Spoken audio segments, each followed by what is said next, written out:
America और Israel Iran पर बहुत बड़ा हमला करने जा रहे थे। वो अमेरिका अब ईरान से तुर्की में बातचीत करने की तैयारी कर रहा है। हैरानी की बात तो यह है कि ईरान ने 2-2 कह दिया है कि अगर 6 फरवरी को बातचीत बेनतीजा रहती है और अमेरिका हमला करता है तो ऐसी स्थिति में ईरान पूरे पश्चिमी एशिया में हमला शुरू कर देगा। खबर तो यहां तक आ चुकी है कि ईरान ने इजराइल तक सीधी मार करने वाली लंबी दूरी की बैलिस्टिक मिसाइलों को पहाड़ पर तैनात कर दिया है। देखिए, Mayusa.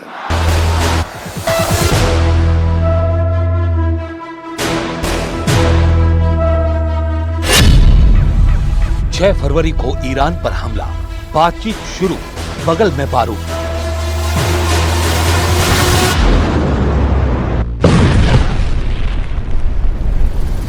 अमेरिका और ईरान एक दूसरे पर हमला करने में रत्ती भर भी रहम नहीं करेंगे।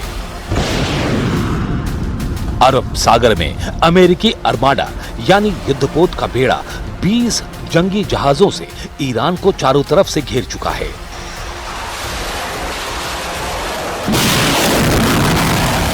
उधर ईरान हर तरफ से घिरने के बावजूद अपनी मिसाइल पावर, ड्रोन और लड़ाकू स्पीड बोट से अमेरिकी सेना पर सीधा हमला करने को तैयार है।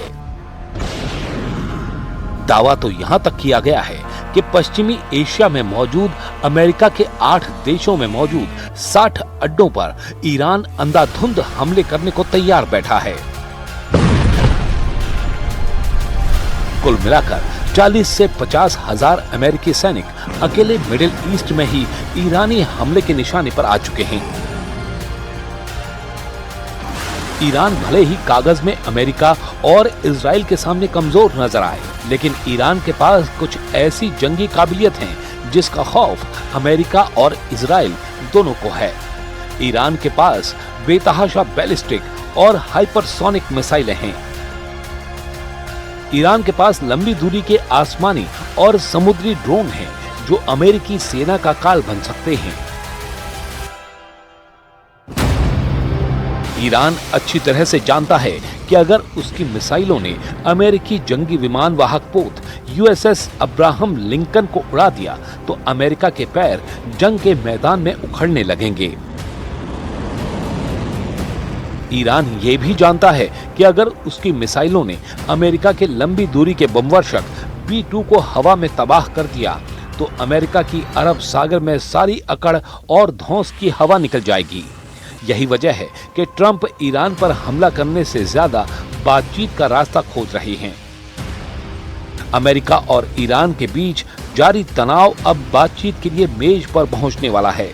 अमेरिकी राष्ट्रपति डोनाल्ड ट्रंप का कहना है कि उनका एडमिनिस्ट्रेशन ईरान के साथ बातचीत कर रहा है, जबकि इंटरनेशनल न्यूज एजेंसियों का कहना है कि ईरान के विदेश मंत्री अब्बास रक्काची और यूएस प्रेसिडेंट के स्पेशल एनवॉय स्टीव विटकॉफ 6 फरवरी को इस्तांबुल में मिलेंगे। व्हाइट हाउस में रिपोर्टर से बात करते हुए यूएस प्रेसिडेंट ने कहा कि बड़े अमेरिकन जहाज ईरान की तरफ बढ़ रहे हैं। उन्होंने ये भी कहा कि ईरान के साथ हमारी बातचीत भी चल रही है, देखते हैं क्या होता है। ट्रंप ने ये भी चेतावनी दी कि अगर ईरान के साथ बातचीत फेल हो जाती है तो कुछ बुरा हो सकता है। American news website Exxon Mobil ने ईरानी फॉरेन मिनिस्ट्री के 2 सोर्स का हवाला देते हुए दावा किया था कि अब्बास अराक्ची और स्टीव विटकॉफ ईरान के न्यूक्लियर प्रोग्राम को लेकर इस्तांबुल में बातचीत करेंगे। ईरानी न्यूज एजेंसी फोर्स ने एक अनजान ऑफिशियल सोर्स का हवाला देते हुए बताया कि ईरानी प्रेसिडेंट ने ईरान के न्यूक्लियर प्रोग्राम पर अमेरिका के साथ बातचीत शुरू करने का आदेश दिया है।